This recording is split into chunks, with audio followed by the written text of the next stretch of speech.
Gente, oi para todo mundo, principalmente para o professor Miguel Buzar, que é um cara super ocupado e que abriu essa agenda aqui de segunda-feira para nós, para a gente conversar sobre a passarela, né? Se havia até colocado à disposição para vir na congregação. Eu achei melhor um espaço aberto. Tem muitas pessoas que estão interessadas no assunto, mas não podem estar aqui, porque segunda-feira é um dia de reuniões. Então, a gente pensou, há algumas pessoas particularmente interessadas no projeto, o Danilo, que tem a ver com a Praça Indígena, a Taninha, que tem um trailer, acho que tem pessoas muito estreitamente interessadas, né, no futuro desse projeto, que estão aqui, né, o Pablo também, que é coordenador do CEIP, que é aquele centro-escola que está lá na ponta, né. Então, vamos aproveitar, gente, que o Miguel está aqui, como está sendo gravado, essas informações vão ser veiculadas, né, para todos, e aí a gente pode ter uma ideia, né, em que pé, porque eu liguei para o Miguel, falei, Miguel, o negócio está demorando muito, né, o pessoal está reclamando, estou preocupada, digamos que é uma emergência que acabou virando, né, a gente não tem cobertura, quando chove é uma loucura. Então, eu quero agradecer ao Miguel, super querido, companheiro próximo aqui nessa gestão reitoral, para nos informar. E aí vocês, por favor, aproveitem para fazer pergunta, dar sugestões, pressionar o Miguel, principalmente pressionar, quando que começa, coisas assim, né, Miguel? Porque você já está cansado, né? Isso é normal para quem está no CEF, mas a gente tem que pressionar com muita propriedade, tá bom? Miguel, então, a palavra é tua, super obrigado de verdade. Bom, primeiro, obrigado, Ana. Boa tarde. Eu vou fazer uma apresentação do projeto e vou colocar os prazos, que eu sei que serão um pouco decepcionantes, mas eu vou tentar explicar as razões desses prazos. Eu sei que eu comecei mal, mas é que eu não gosto de ficar escondendo, nem criando, assim, falsas expectativas. Mas eu gostaria antes de explicar o porquê dos prazos que eu vou apresentar. A CEF, ela ficou 8 anos, isso não estava na CEF, mas é o histórico dela, eu estava do outro lado, eu fui diretor, como a Ana, estava reclamando o tempo todo da CEF, dos prazos e assim por diante, mas ela ficou 8 anos praticamente sem recursos. E os recursos dela eram destinados, algo como 80%, 90%, para as obras emergenciais, que nós temos em profusão na Universidade de São Paulo. Queda de muros, telhados e, sobretudo não, mas também atendimento ao Corpo de Bombeiros, ao Ministério Público, ao Tribunal de Contas, à Covisa, todos esses órgãos que regulamentam a construção, né, e a vida dos edifícios. E também determinadas ações, elas incorrem de forma diferente na Universidade de São Paulo. Aqui nós temos, por estarmos no campus da USP, nós temos uma licença, entre aspas, para construirmos independente da aprovação da prefeitura. Mas os edifícios como da medicina, da saúde pública, da direito, todos aqueles edifícios que estão na cidade, né, dão frente para logadouros públicos, esses passam por aprovações também na prefeitura e por regramentos não diferentes dos nossos, mas uma fiscalização mais intensa, né? Então, esses 8 anos da CEF, eles foram muito dedicados a esse tipo de ação. E, ao mesmo tempo, ela sofreu, como todas as unidades, um corte muito profundo nos seus funcionários, né? Então, nós temos um corte até hoje de cerca de 1/3 dos funcionários da CEF. Hoje, a CEF está com 90 funcionários, mais de 1/3, ela perdeu 40 funcionários nos 2 PIDVs. Isso acarreta uma série de situações em que nós temos alguns gargalos, né? O sistema de produção de projeto, grosso modo, é uma linha de montagem, né? Eu tenho o estudo arquitetônico, depois eu tenho o desenvolvimento do projeto arquitetônico. A esse desenvolvimento do projeto arquitetônico juntam-se as disciplinas complementares, elétrica, hidráulica, estrutura, ar-condicionado, equipamentos. Depois eu passo para o orçamento, né?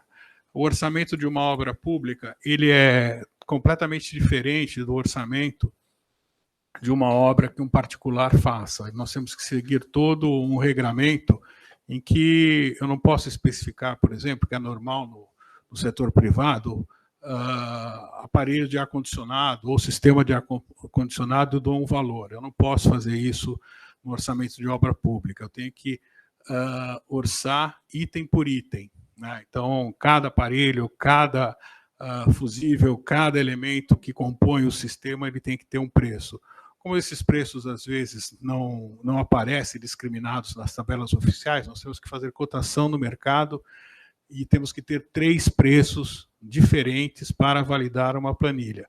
Eu estou dizendo isso porque, por exemplo, a Faculdade de Direito ela tem o edifício da biblioteca que faz 1 ano e 3 meses, isso não é um projeto que, por ser verba de acordos de justiça, que a Faculdade de Direito tem o privilégio de receber alguns recursos, mas a Faculdade de Direito faz 1 ano e 3 meses que não consegue fechar a planilha de preço da edificação do projeto que já está pronto há 1 ano e 3 meses. Por quê? Porque tem problemas no atendimento dos itens. Então, eles especificaram, o arquiteto especificou um vidro que chama-se o glass, que esse vidro só tem um fornecedor e, portanto, não consegue em 3 preços. Então, é um gargalo, né? Eu estou dizendo isso porque é chato, pode parecer xarope, mas é uma realidade que nós nos defrontamos cotidianamente. Bom, e nessa linha de montagem, com essa saída de 40 funcionários, alguns pontos estão estrangulados. Um deles é, por exemplo, a parte de estrutura, né? Nós temos agora duas engenheiras, mas durante muito tempo não tivemos, né, o pessoal para fazer o cálculo estrutural. E também temos outro gargalo justamente em orçamento, fora a fiscalização, que aí já vai para a obra e assim por diante. E tem os gargalos, o que acontece? No mundo da construção civil, o engenheiro que conhece, que, digamos assim, não conhece, mas que faz cálculo para concreto, que é o material mais usual da nossa construção civil, não sabe fazer ou não faz cálculo para metálica, estrutura metálica. E o que faz metálica não faz de concreto, o que faz de madeira não faz de concreto, não faz metálica, e assim por diante. Então, o nosso gargalo, no caso, é a estrutura metálica, né, no caso da estrutura. E que é o caso aqui, mas é tão pequeno, Miguel, por que não dá para fazer? Infelizmente, a questão de ser pequena, né, ou média a obra, do ponto de vista do cálculo, às vezes isso não tem não deixa de merecer, né, e solicitar uma responsabilidade técnica. Então, hoje, nós nos valemos de um colega da Poli, que é um professor, né, que nós conseguimos fazer um contrato com ele, um contrato assim, ele tem ele é um assessor da CEF, não que é um contrato, um assessor da CEF para estrutura metálica. É um subterfúgio, mas é o que a gente conseguiu fazer. Por quê? Porque senão tem que contratar, e aí vocês vão ver aqui como é que é o prazo de contrato, né? Quer dizer, não vai estar aqui, mas eu vou falar. Se eu tivesse que contratar este projeto, é um absurdo, mas a contratação de um projeto pela USP demora de 180 a 200 dias, vencendo todas as etapas. E esse mesmo prazo, né, na maioria das obras, eu tenho que também cumprir. Então, assim, é muito frustrante, né, porque a partir do momento que, por exemplo, um edifício, eu consigo fechar com uma unidade, um programa, que não é fácil, né? O programa o que quer? Saber se quer salas de aulas quantas, salas administrativas quantas, auditório, assim por diante. Isso demora, né, para uma unidade chegar, e é natural chegar numa conclusão. Eu tenho que enviar o processo para a PG verificar se o contrato, em termos assim, de planta, né, nós vamos fazer um bloco de salas de aula da Química, nós vamos fazer uma nova entrada do IAG, um novo prédio para matemática, um novo bloco para filosofia. Então, tem uma série de grandes projetos que, a partir do segundo semestre, que não estavam previstos, depois daquela aprovação no CO do plano de obras, vieram à tona. E isso causou um descontrole mas uma turbulência daquilo que nós já estávamos fazendo. E uma turbulência e uma priorização por parte da reitoria desses projetos. Então, nós tivemos que desacelerar alguns projetos e o caso do IP foi um desses, infelizmente, né?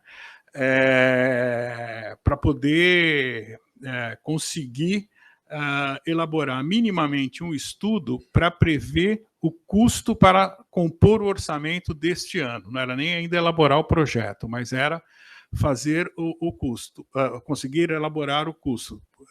Por quê?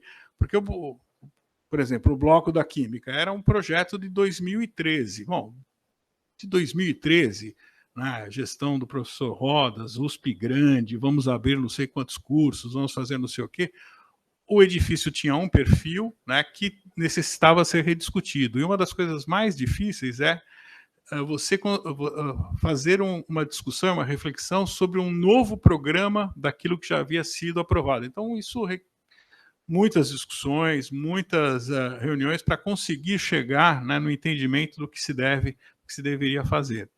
Então, infelizmente, o projeto, né, o desenvolvimento do projeto da cobertura do IP, assim como outros, né, eles sofreram um retardamento, que no começo do ano nós buscamos recuperar. Então, mas com algumas perdas. Então, se puder, por favor.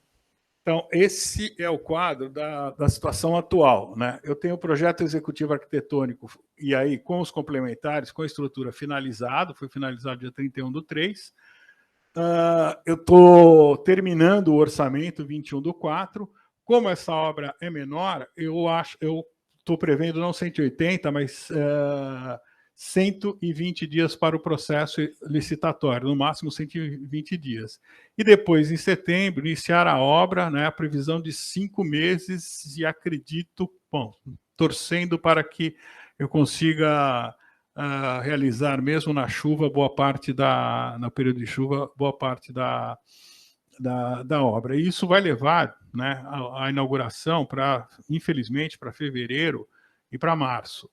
É meio doloroso, né, ter que falar, e ruim para vocês, né, imaginar que só daqui a um ano, né, um negócio tão simples estará pronto, né, mas eu tentei colocar. Nós temos uma. Não sei se aqui vocês têm ata de registro de preço. Trabalha com ata de registro de. Não. Então, nós temos na CEF um mecanismo para tentar, digamos assim, agilizar, que é uma ata de registro de preço, ou seja, nós fazemos uma listagem de vários itens, né, de obras e serviços, e é feita uma licitação no valor X, 7 milhões, 8 milhões, e com essa ata eu consigo fazer reformas, né, que seria o caso daqui. Então, a nossa expectativa é que nós poderíamos tentar usar a ata de registro de preço, assim eu anularia aqueles 3, 4 meses. Mas, infelizmente, pelo material da cobertura, né, e pelo pouco, mesmo tendo pouco de estrutura metálica que nós vamos ter que agregar, estrutura metálica não é um item de ata de registro de preço normal. Então, a gente não está conseguindo, nem com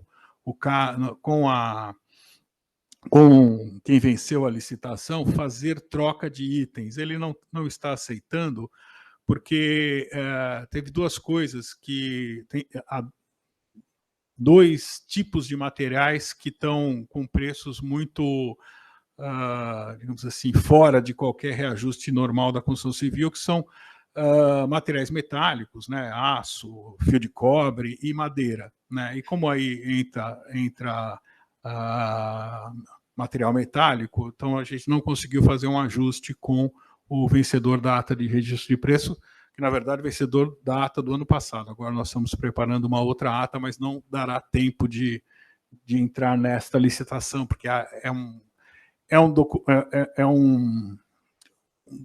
uma forma ágil de contratar, mas a agilidade tem todo um precedente de controle, que essa ata tem que ter aprovação do reitor, por exemplo, não é uma coisa que eu faço pela CEF diretamente, né? Então, infelizmente, é esse o prazo, né? E a gente está correndo, e é o prazo correndo, assim, não é um prazo normal, e é um prazo, eu já tinha falado para a Ana, que independente da reitoria e de outras coisas, eu priorizei, ao lado desses outros grandes projetos, a cobertura a passarela do IP. Poderia passar?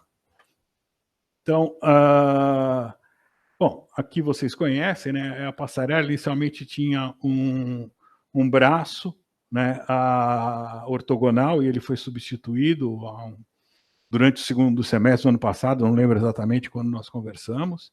Acho que pode passar.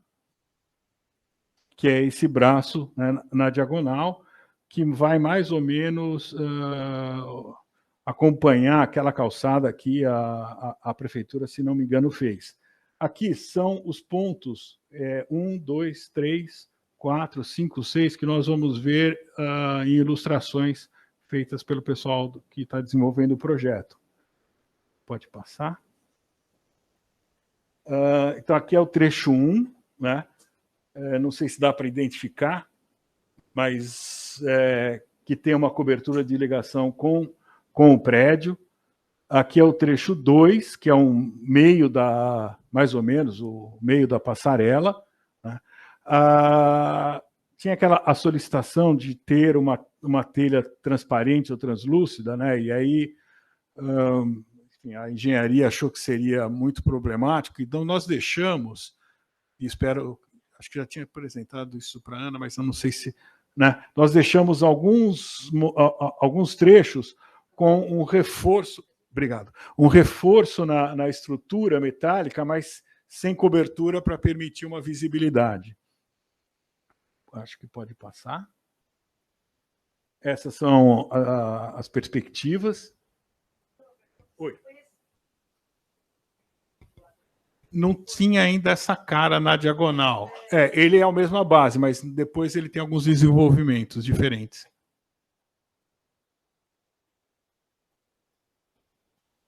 Aí o corredor. Ali são as aberturas, né? Acho que para frente que muda, que completa. Esse daqui eu acho que não tinha, né? Que é essa, entre aspas, estação. E esses containers são hoje onde existem os quiosques, né?